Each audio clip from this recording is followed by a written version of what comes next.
It's my immense pleasure to welcome you all for this optical fiber communication lecture series.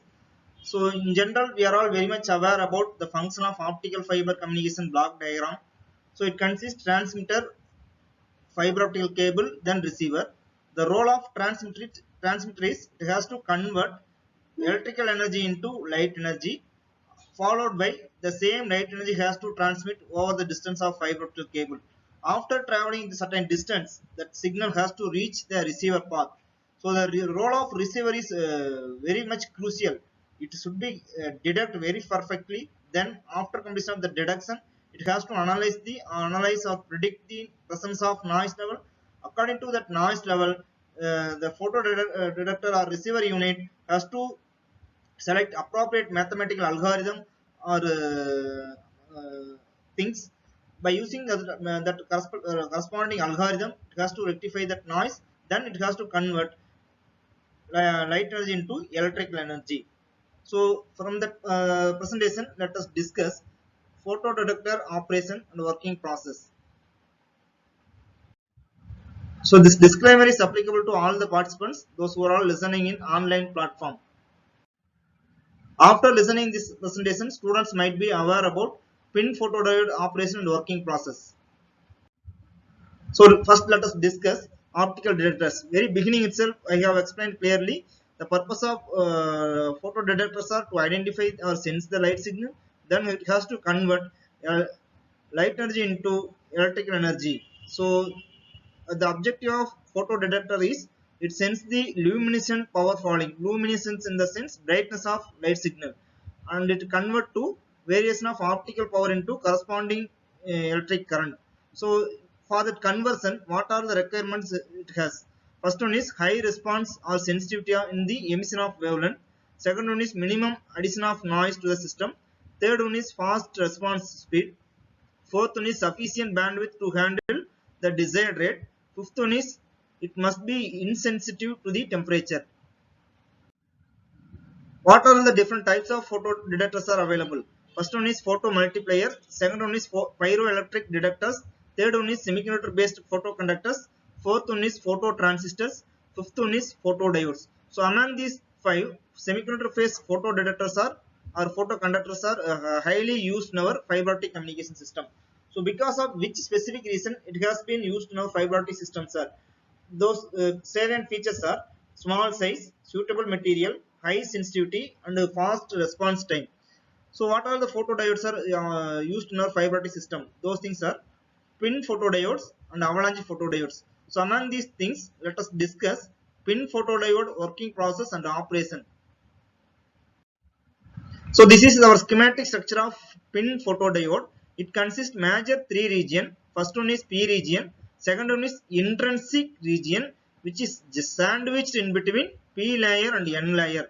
Third one is N region. So now let us look into that material, which that respective region fabricated by which material, like that. So if we take P region means it is fabricated by indium, aluminum, arsenic composition material. Then if I take intrinsic region means which is fabricated by indium, gallium, arsenic. If I take N region means it is fabricated by indium and phosphate. So compared to P region, intrinsic region and N region, intrinsic region is width is much more high compared to the other two regions. Why? Because means then only that light follow into the depletion region. We can easily convert the process. So let us explain. Both P region and N regions are connected in forward bias. Uh, so both P region and N regions are connected as reverse bias, positive to negative, negative to positive. So if I make forward bias means the depletion regions are very minimum. If I take reverse bias means the depletion region may be increased. So before connecting bias, the depletion region formed in between intrinsic layer I and N junction, that depletion regions are very minimum. Once if I connect that reverse bias process means that depletion region, I mean this one intrinsic region is called as depletion region. The depletion region slowly increase. So once I have repeated over here with the annotation. So before giving reverse bias connection, depletion region has been located in between intrinsic and n layer. Once the reverse bias connection is given to this circuit, means the depletion region slowly increase and then covered by this entire length. So that's the very purpose of that things. Now let us discuss impurity level. If I take p layer and n layer, means it is heavily doped by semiconductor materials, then it is called as p plus and n plus. These two layers are heavily doped, so because of that, that resistivity level also very minimum, less than 1 ohm. Then compared to these two layer, intrinsic layer is lightly doped, so because of that, the resistivity level also increase. That resistivity level may be uh, 10 ohm to 100 kilo ohm. So that's why that things are happen. Then once if we given to the reverse bias connection, means that depletion region slowly cover the entire region.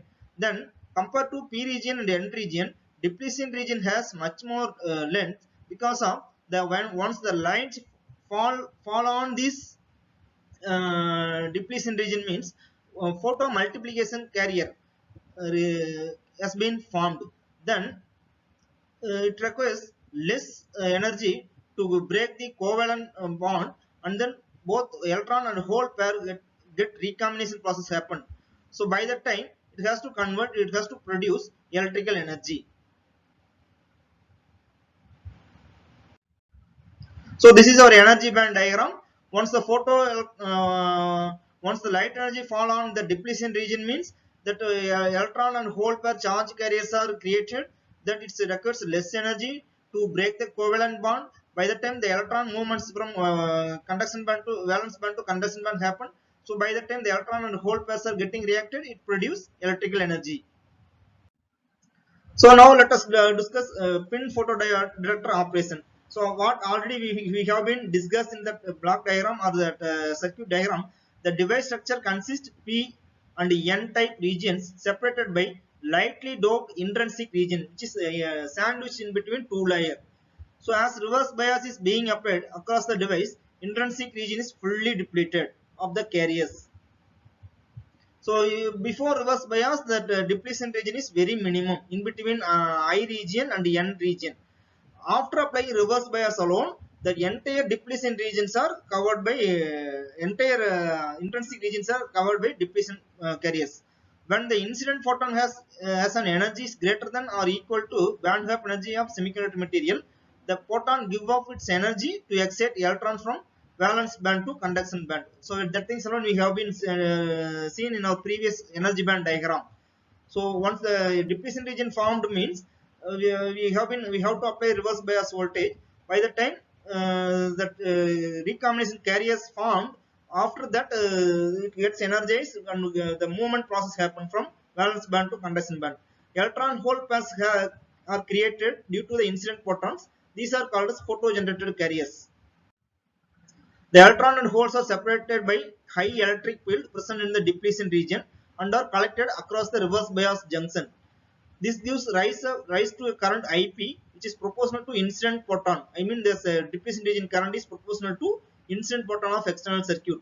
When one electron flowing one electron flowing for every carrier pair generated, this current is called as photocurrent. As the charge carriers flow through the material, some electron and hole pairs will recombine and hence disappear.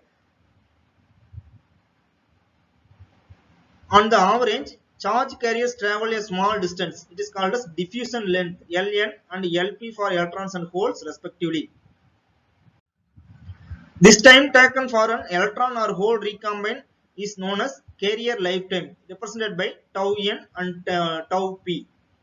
The lifetime diffusion lengths are represented as Ln is equal to, electron diffusion length is represented as dn tau n whole to the power 1 by 2, and hole diffusion length represented as dp tau p whole to the power 1 by 2.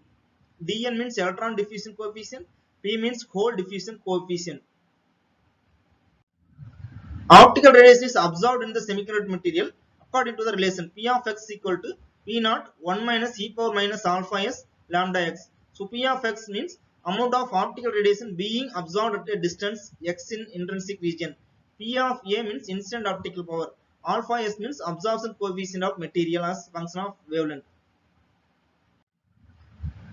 When once alpha is strongly depends upon the wavelength, thus a particular semiconductor material can be used to our limited wavelength range. Upper wavelength of cutoff particular material is given as that relation lambda c cutoff is equal to hc divided by eg. That value is related to 1.24 divided by eg into ev. For silicon, lambda c is equal to 1.06 micrometer. Germanium, lambda c is equal to 1.6 micrometer. As longer wavelength, the incident photon energy is not sufficient to excite electrons from valence to conduction band. At the lower wavelength, photoresponse cutoff as a result of very large value of alpha s. Quantum efficiency, which is defined as the number of electron and hole carrier pairs generated per incident photon energy. That is ratio in between number of electron and hole pairs generated into number of incident photons. To achieve a high quantum efficiency, depletion region must be thick to permit large fraction of incident light. That's why we have been designed in our circuit itself. Compared to P region and N region, depletion region is much more high. Length is much more high. Responsivity. The performance of photodiode is often characterized by the responsivity, or this is related to quantum efficiency. So it is defined as photocurrent is generated per unit optical power. So the R is equal to ratio in between IP to P of naught. IP means total electron and hole pair generated. P naught is equal to total output power sensitivity. Advantages of PIN photodiode. It has 5 different advantages. First one is low noise, second one is low dark current, third one is high reverse voltage to be tolerated, fourth one is high speed response, fifth one is large depletion region. Disadvantages. It requires large reverse bias for this operation. It reduces signal to noise ratio. Then applications. It is used to detect laser pulses in ultra fast switching circuits. Second one is it is used to logic circuits to detect the level. So in a nutshell, just recap the things. So PIN photodiode is used for to detect the light signal and then has to convert optical signal to light signal. That's a very specific function of PIN photodiode. Then it consists major three regions: P region, N region, and then intrinsic region. The intrinsic region is located in between P region and N region.